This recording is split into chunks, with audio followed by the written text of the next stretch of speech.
Doté d'un tramway. Ce nouveau mode de transport va transformer le territoire et les habitudes de nombreux habitants. Avec un trafic automobile en augmentation permanente, le réseau Ginko est aujourd'hui perturbé et de nombreux bus sont ralentis. En franchissant un nouveau cap avec le tramway, le Grand Besançon va offrir à tous les citoyens la possibilité de traverser rapidement l'agglomération et de se rendre en toute sérénité dans le centre-ville. La ligne s'étendra d'est en ouest sur 14,5 km. Elle partira de la zone commerciale des Marnières à Chalzeul, à l'est de l'agglomération, et ira jusqu'au haut du Chazal sur la route de Franois, avec une branche qui desservira la gare et le quartier Viotte. 30 stations ponctueront cet itinéraire. À terme, 50 000 voyages par jour seront effectués, soit près de la moitié de la fréquentation quotidienne du réseau Ginko. Le tramway va considérablement améliorer le transport au sein de l'agglomération. Ces rames confortables vont offrir à chacun de bonnes conditions de voyage et pour les personnes à mobilité réduite, le plancher installé à la hauteur du quai et les larges portes permettront de rentrer facilement dans le tram. Le tramway sera aussi l'occasion de repenser les déplacements. Ainsi, le réseau de bus sera réorganisé pour assurer une desserte optimale de l'ensemble du territoire. Dans le centre-ville, le tramway prendra le relais de certaines lignes, limitant ainsi la pollution et les nuisances sonores. Les secteurs non desservis par le tram garderont leurs lignes de bus existantes.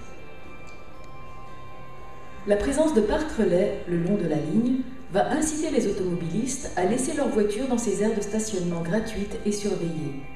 Ces parkings seront largement dimensionnés pour accueillir les véhicules venant des différents secteurs de l'agglomération et inciteront les citoyens à emprunter les transports en commun.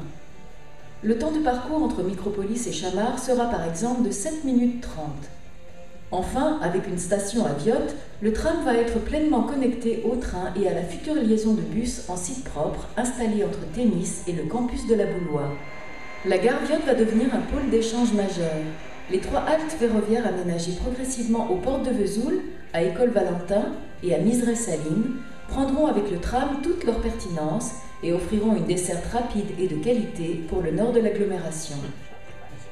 Pour les habitants du plateau prenant le train en gare de Mort, par exemple, la connexion avec le tram se fera à Viotte ou à la station Parc Mico à partir de la gare de la Mouillère. En plus de faciliter la mobilité, le tramway va entraîner dans son sillage une dynamisation du tissu économique grâce à une meilleure desserte de certains secteurs comme les Hauts du Chazal, Planoise, Brulard, les Vettes ou encore les Marnières. Le chantier du tram va générer de l'emploi direct et indirect et faire travailler de nombreuses entreprises bisontines. Enfin, l'arrivée du tramway va favoriser l'environnement et le cadre de vie de tous. Mode de transport 2 fois moins polluant qu'un bus, le tram va apporter une bouffée d'oxygène dans le centre-ville. De nombreux secteurs vont être rénovés avec l'arrivée du tram, comme le quai Veille-Picard, la place Flore, le pont Battant et les rues aux abords de la ligne. Un travail approfondi a été mené pour vérifier jusqu'à quel montant le projet gardait une autonomie financière. Toutes ces projections ont indiqué qu'un projet à 228 millions d'euros permettait au Grand Besançon d'avoir l'assise suffisante pour prendre en charge la réalisation du tramway et ne nécessitait pas d'augmenter les impôts des ménages. Ces 228 millions d'euros seront financés à 25% par les subventions de l'État, de la ville et du Fonds européen de développement régional. 25 autres pourcents seront apportés par la provision du versement transport constitué depuis 2006. Ce versement transport est, rappelons-le, une taxe acquittée uniquement par les entreprises et les administrations de plus de 9 salariés. Les 50% restants seront amenés, eux, sous la forme d'un emprunt financé par le supplément de ce même versement transport. Un projet donc autonome financièrement et sans augmentation des impôts pour le contribuable.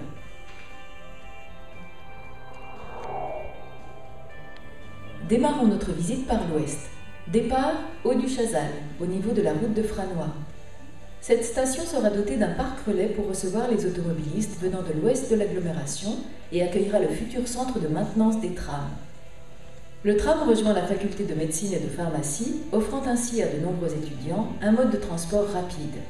Il continue ensuite sur le pôle santé et le CHU, facilitant l'accès de cet équipement où le stationnement est aujourd'hui délicat. La desserte de ce secteur constitue pour le personnel hospitalier un mode de déplacement plus adapté à leurs horaires. Le tram passe ensuite sous la rue de Dole et à proximité d'un futur parc relais. Il entre dans Planoise et profitera à ses 20 000 habitants. À côté des aménagements réalisés pour le tram, le quartier fait aussi l'objet d'un programme de rénovation urbaine et va bénéficier d'une réhabilitation du bâti et des espaces publics. Prochaine halte, Micropolis.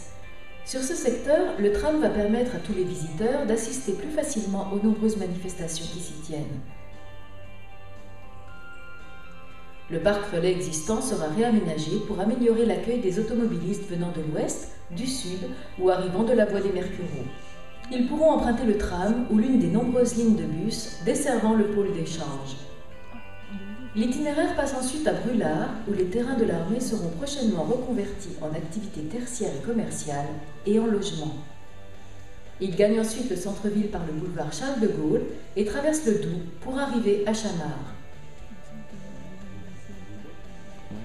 Ce pôle d'échange mettra en connexion directe le tram et tous les bus venant du plateau. De Chamard, le tram prend le pont Canot.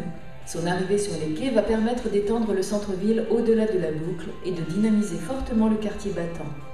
L'encorbellement prévu sur Veille-Picard, c'est-à-dire le surplomb qui sera installé au-dessus du Doubs, va renforcer l'attrait du quai en offrant l'opportunité aux habitants et aux touristes de se promener au-dessus des berges et d'apprécier la vue sur les paysages alentours.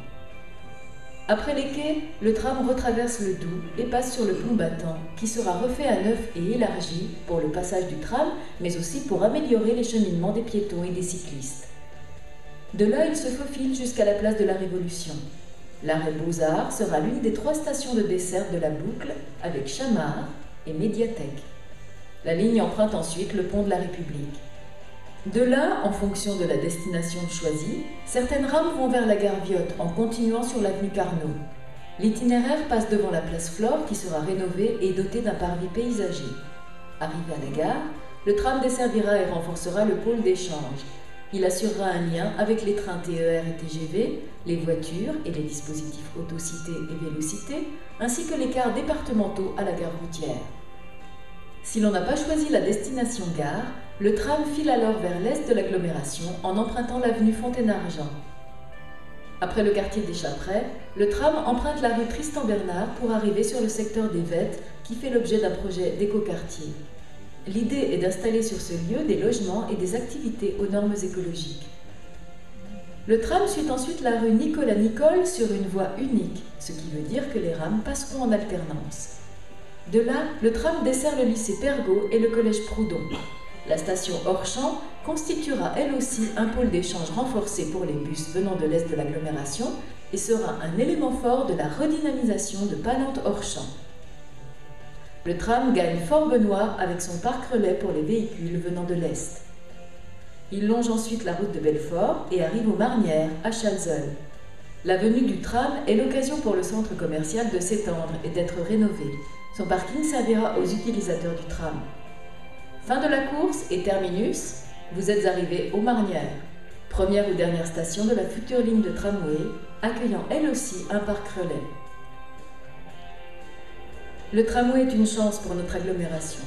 Il va permettre de franchir un cap en matière de déplacement et de faire du Grand Besançon un territoire tourné vers l'avenir, en adoptant dès aujourd'hui un transport durable et efficace.